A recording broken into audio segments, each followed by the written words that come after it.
2 million years ago, the Indian subcontinent possessed no defined borders, no sacred texts, and no state apparatus. It was an environment dictated entirely by the brutal climatic realities of the Pleistocene Ice Age, where early hominids focused purely on biological survival. Ancient Indian history functions as a continuous, systemic evolution of human organization. We are tracking a direct line from scattered Paleolithic foraging bands to the highly engineered bureaucratic states of the Iron Age. To understand this progression, we have to trace the exact mechanisms of change. How did nomadic hunter-gatherers develop the cognitive capacity to conceptualize the strict 90-degree grid systems and advanced urban hydrology of the Harappan civilization? And how did the decentralized pastoral cattle-herding tribes of the early Vedic period scale into the massive, centrally organized statecraft of the Mauryan Empire? By stripping away the myth-making and examining modern archaeological artifacts, large-scale genetic sequencing, and ancient epigraphy, we can map the precise sequence of technological and environmental catalysts that established the institutional foundations of the subcontinent.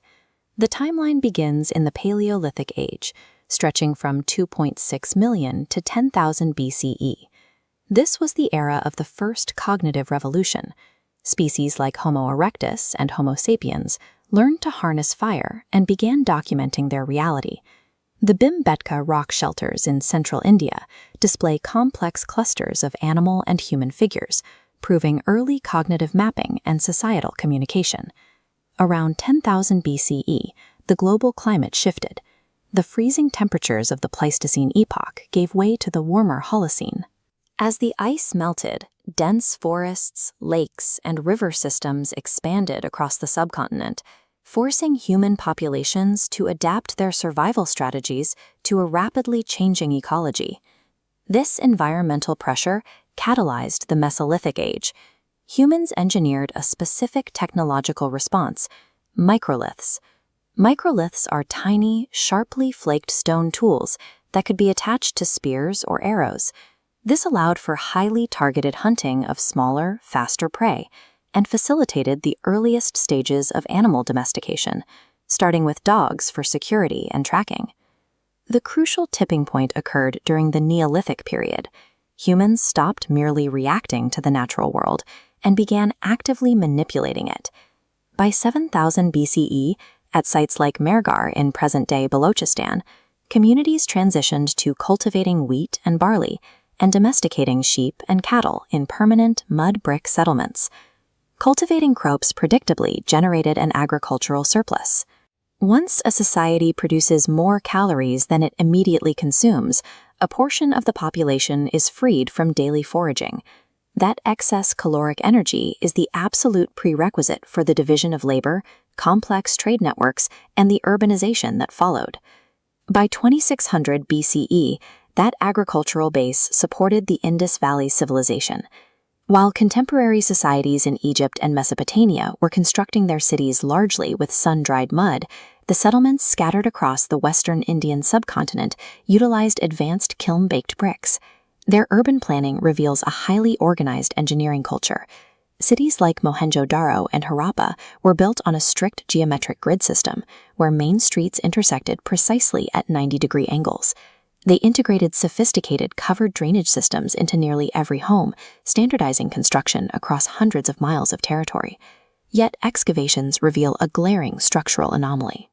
Despite this massive scale of coordination, archaeologists have found a complete absence of monumental royal palaces or grand temples.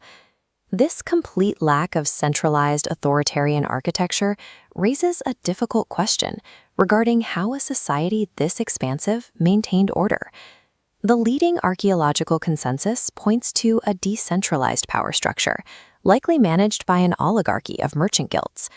The evidence lies in their material culture, specifically thousands of identical steatite seals.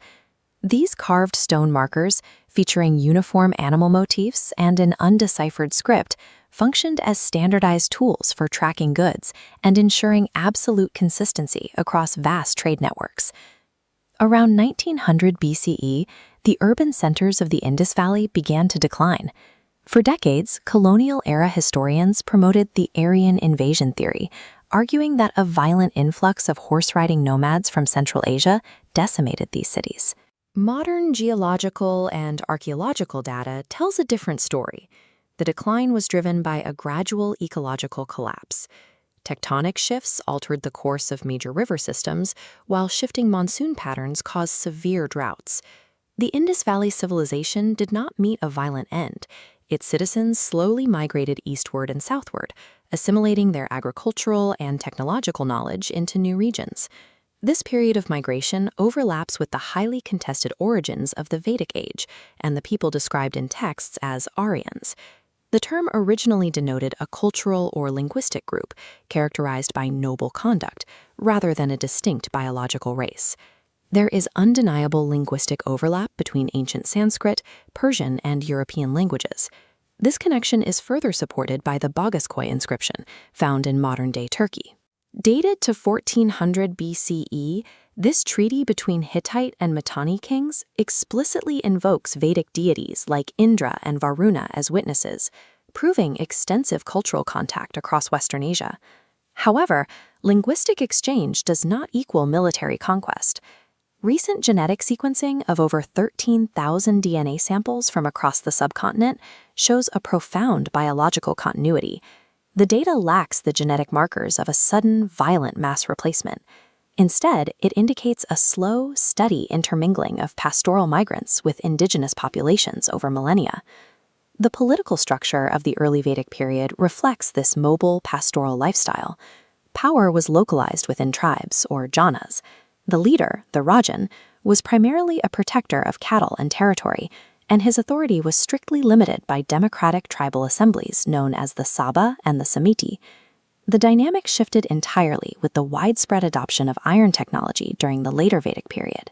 Iron axes and plowshares allowed these groups to clear the dense, heavily forested Ganges plains. This quickly generated a massive agricultural boom, which very directly fueled rapid territorial expansion, the swift consolidation of powerful hereditary monarchies, and the enforcement of a rigid, birth-based social hierarchy. The transition from egalitarian, mobile tribes to aggressive, land-hungry kingdoms was the direct mathematical result of introducing iron tools to a fertile river basin. Technological capacity dictated the evolution of the state. By the 6th century BCE, this agricultural and military expansion consolidated the subcontinent into 16 massive territorial states, known as the Mahajanapadas. Magadha emerged as the dominant superpower among them, leveraging its strategic control over major river trade routes and rich, localized iron ore deposits to build an unmatched military apparatus. As Magadha centralized power through military force and orthodox Vedic rituals became increasingly exclusive and complex, a profound intellectual rebellion took hold. This dialectic friction generated two of the world's most highly rational, non-violent philosophical systems, Jainism and Buddhism. Jainism, rigorously structured by the 24th Tirthankara, Mahavira, introduced a highly advanced epistemological framework. At its core is Anekantavada, the doctrine of the multiplicity of truth. It argues that reality is complex and can only be perceived accurately through multiple, equally valid perspectives. Building on this, the principle of Syadvada asserts that all human statements are conditional. Just as a single object casts entirely different shadows depending on the angle of the light, all truth is relative to the observer. This framework demanded extreme intellectual tolerance, structurally opposing absolute dogma. Simultaneously, Siddhartha Gautama achieved enlightenment and began teaching the middle path as the Buddha. This ideology explicitly rejected both the extreme material indulgence of the expanding kingdoms and the physical deprivation of severe ascetics. He codified this psychological balance into the Four Noble Truths and an actionable Eightfold Path, designed to eliminate human suffering through mental discipline. Both philosophical systems achieved systemic stability through rigorous monastic councils and exhaustive written documentation. Thousands of palm leaf manuscripts preserved specific rules for monastic discipline, complex psychological analyses, and ethical frameworks. While the state of Magadha forged a ruthless empire out of iron and taxation, these monastic orders quietly forged an empire of ideas. Within a few generations, these precise ideological frameworks would completely subsume the continent's most powerful military state. The geopolitical consolidation initiated by Magadha culminated in 321 BCE with the Mauryan Empire. Founded by Chandragupta Maurya and his strategist Chanakya, it was the subcontinent's first true pan-Indian bureaucratic state. They implemented specifically a highly centralized administration, a standardized taxation system, extensive road networks, and an intricate espionage system to maintain absolute control. Yet, the ideological undercurrents of the era eventually reached the throne. After 24 years of expansion, Chandragupta abdicated his absolute power. He migrated south with Jain monks and embraced Salikana, the ultimate ascetic practice of fasting to death, a stark rejection of the empire he built. The true pivot point of ancient Indian statecraft occurred under his grandson, Emperor Ashoka. In 261 BCE, Ashoka launched a brutal military campaign against the independent state of Kalinga. The resulting slaughter, which left over 100,000 dead, triggered a profound psychological crisis in the emperor, leading to his total renunciation of military conquest. Ashoka executed a radical pivot. He adopted Buddhism and initiated the policy of Dhamma. He did not dismantle the Mauryan bureaucracy. Instead, he weaponized the massive administrative apparatus of the state to propagate civic morality, social welfare, and international ethical standards, sending emissaries as far as Greece and Egypt. This ideological shift required a new physical infrastructure. Ashoka commissioned the construction of thousands of stupas across his territory. Monuments like the Great Stupa at Sanchi served as massive, state-sponsored physical anchors for Buddhist philosophy, centralizing religious practice under the imperial umbrella. To communicate this framework directly to his subjects and neighboring rulers, he established a network of rock and pillar edicts.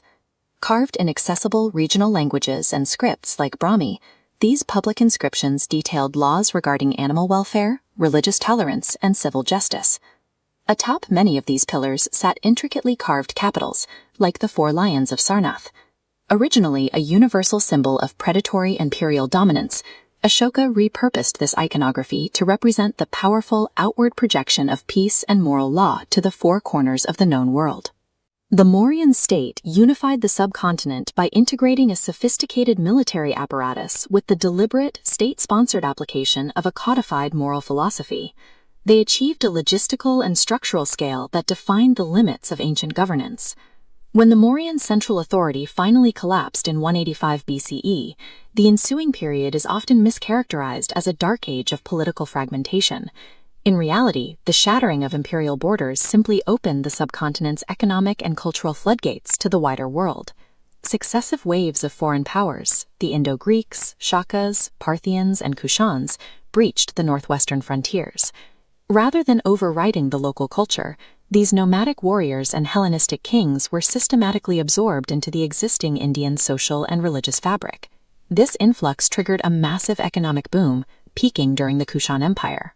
By seizing control of the vital Silk Road trade routes connecting Rome, Central Asia, and China, the Kushans funneled immense foreign wealth into the subcontinent, evidenced by their widespread minting of high-purity gold currency. This globalized economy funded a profound artistic synthesis. In the Northwest, the Gandhara school of art emerged. Artisans combined Hellenistic sculpting techniques, evident in heavy toga-like draping and classical facial geometry, with core Buddhist theology, creating the first human representations of the Buddha. Simultaneously, further inland, the Mathura school flourished. Carved from native red sandstone, these figures utilized a distinctly indigenous physical aesthetic and posture. The co-development of these two radically different styles proves an environment of intense, diverse cultural flourishing. This post-Mauryan era functioned as a cultural crucible where international trade capital merged with existing philosophical and mathematical frameworks. This specific convergence of wealth and intellectual rigor engineered the necessary conditions for the Gupta Empire's advancements in science and mathematics.